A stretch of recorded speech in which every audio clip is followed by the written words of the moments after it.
కుత్బుల్లాపూర్ నియోజకవర్గం జీవో 59 దరఖాస్తుదారులు రుసుము చెల్లించలేదని రెవెన్యూ అధికారులు వారి ఇండ్లను కూల్చడాన్ని ఖండిస్తూ మాజీ ఎమ్మెల్యే బీజేపీ రాష్ట్ర నాయకుడు కూన శ్రీశైలం గౌడ్ బీజేపీ నాయకులు జీవో 59 దరఖాస్తులతో కలిసి కుత్బుల్లాపూర్ రెవెన్యూ కార్యాలయం వద్ద ధర్నా నిర్వహించారు. నామమాత్రపు రుసుముతో పేదల ఇండ్లను క్రమబద్ధీకరణ చేయాలని డిమాండ్ నోటీసులు ఉపసంహరించుకోవాలని డిప్యూటీ తహసీల్దార్కు వినతి పత్రం ఇచ్చారు. ఈ సందర్భంగా కూన శ్రీశైలం గౌడ్ మాట్లాడుతూ జీవో 59 ద్వారా నామమాత్రపు రుసుముతోనే పేదల ఇండ్లు క్రమబద్ధీకరించాలని డిమాండ్ నోటీసులు ఉపసంహరించుకోవాలని అన్నారు. రెవెన్యూ అధికారులు దోపిడీ ముఠాలుగా వ్యవహరిస్తూ లక్షల రూపాయలు చెల్లించాలని డిమాండ్ చేస్తూ నోటీసులు ఇచ్చి కట్టకపోతే ఇండ్లు కూల్చివేస్తామని పేదలను బెదిరిస్తున్నారన్నారు. కలెక్టర్ నుండి ఎంఆర్ఓ వరకు అధికారులను హెచ్చరిస్తూ కుత్బుల్లాపూర్లో ఒక్క పేదవాడి ఇల్లు కూల్చిన పరిణామాలు తీవ్రంగా ఉంటాయన్నారు. జీవో 59 బాధితులకు అండగా ఉంటానని, రెవెన్యూ అధికారులు వేధిస్తే నాకు ఫోన్ చేయండి అని అన్నారు. ఈ కార్యక్రమంలో బీజేపీ నేతలు బుచ్చిరెడ్డి, జేకే శేఖర్ యాదవ్, చండి శ్రీనివాస్, పత్తి రఘుపతి, ఏర్వ వెంకటరమణ మరియు జీవో 59 దరఖాస్తుదారులు, బాధితులు, నాయకులు, కార్యకర్తలు పాల్గొన్నారు.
भारतीय जनता पार्टी जिंदाबाद, भारतीय जनता पार्टी जिंदाबाद. కూన శ్రీశైలం గౌడ్ గారి నాయకత్వం.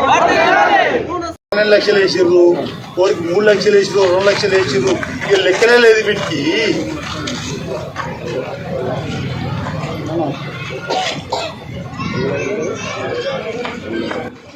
లేలే వీళ్ళు ఏం చేస్తున్నారంటే గుట్టలు కూలగొట్టేసి 120 గజాలకు 18 లక్షలు వేసి జేసీబీ తీసుకోక కూలగొట్టి ఇలా బాధితులు ఒక 70-80 మంది దానికి వస్తే ఈడ ఒక నిరసన కార్యక్రమం పెడితే ఎంఆర్ఓ గారు 30 ఏళ్ల సంది వాళ్ళు ఇల్లు కట్టుకొని ఉంటున్నారు.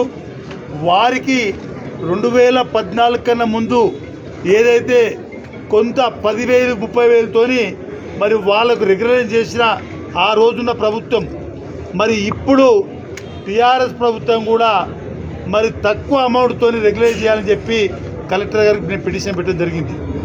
కానీ కేసీఆర్ ప్రభుత్వము రియల్ ఎస్టేట్ వ్యాపారం సురువు చేసింది. ఇక్కడ ఈ యొక్క తెలంగాణ రాష్ట్రంలో కుత్బుల్లాపూర్ కాన్స్టిట్యున్సీలో పేదలున్న ప్రాంతాన 59 జీవో కింద వారికి 90 గజాలుంటే కూడా 7 లక్షల రూపాయలు, 120 గజాలుంటే 14 లక్షల రూపాయలు, 140 గజాలుంటే 18 లక్షల రూపాయలు.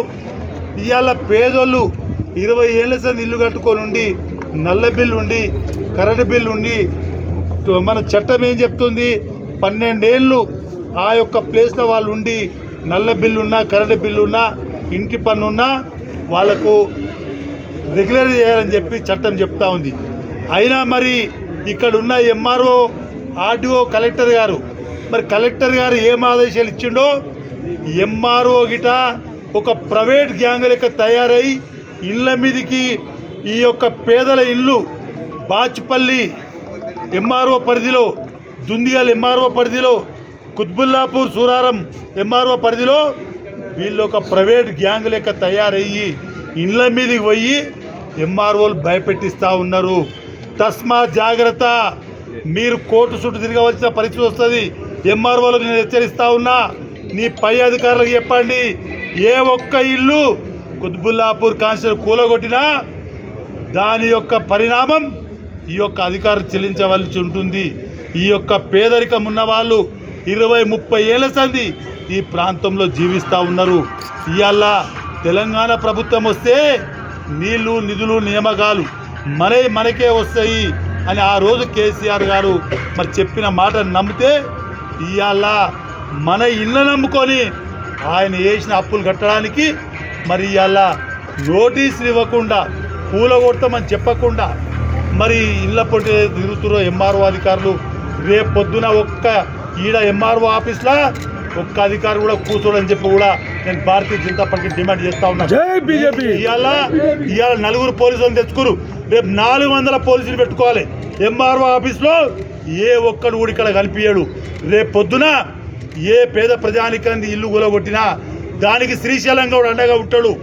ఏ కుత్బుల్లాపూర్ కాన్స్టిట్యూన్సీలో ఎక్కడైనా ఎంఆర్ఓ వచ్చి 59 జీవో కింద డబ్బులు కట్టకపోతే కూలగొడతా అంటే శ్రీశైలం గౌడ్కి ఫోన్ కాల్ చేయండి, నేనుంటా. భారతీయ జనతా పార్టీ కార్యకర్తలు చుట్టుపక్కల ఉండే వాళ్ళంతా వచ్చి కూడా అక్కడ మీకు అండగా ఉంటారు. వాళ్ళ కథ ఏందో ప్రభుత్వం కథ ఏందో తేలుద్దామని చెప్పి నేను భారతీయ జనతా పార్టీకి నుంచి నేను డిమాండ్ చేస్తూ ఉన్నా.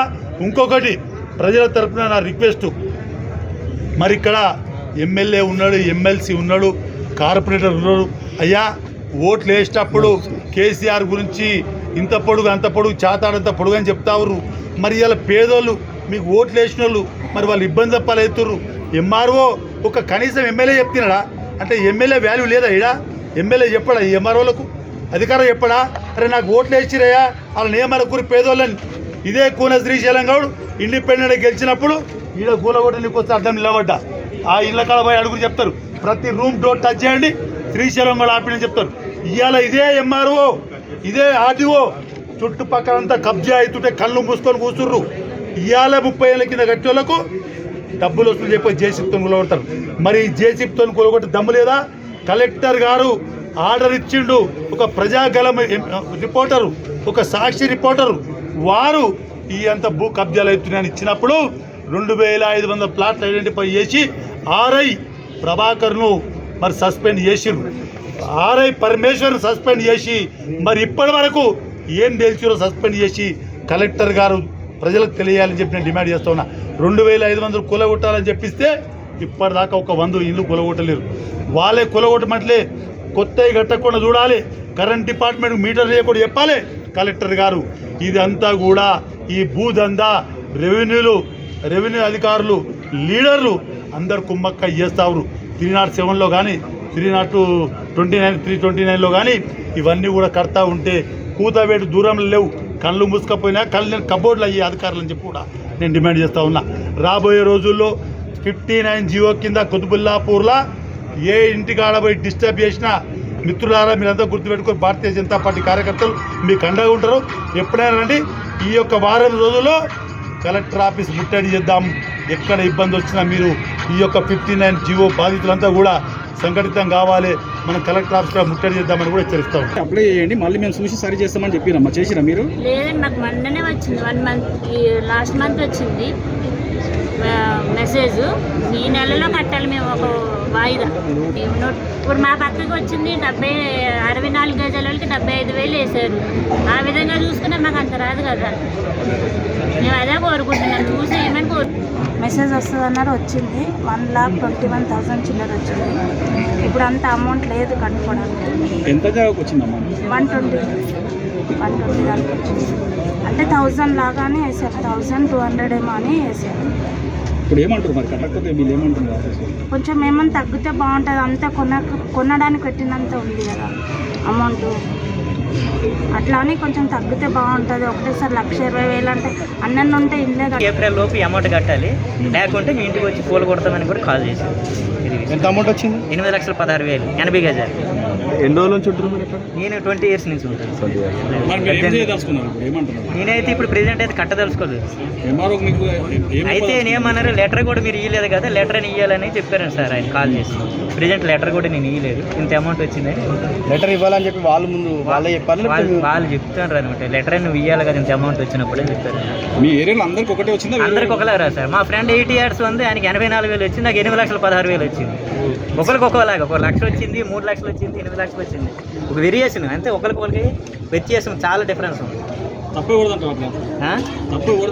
రావడానికి కలెక్టర్ ఆఫీస్ ఎంఆర్ఓ అధికారులది నిర్లక్ష్యం సార్. అధికారుల నిర్లక్ష్యం. ఒకటే 80, మా ఏరియా అంతా 80 గజాలు ఉంది, అంతకంటే ఎవరికి ఎక్కువ లేదు. అయితే ఒక్కొక్కరికి 80,000, ₹1,00,000, 3 లక్షలు, 5 లక్షలు, 10 లక్షలు కూడా, 12 లక్షలు కూడా వచ్చింది అట్లా బిల్డింగ్ బిల్డింగ్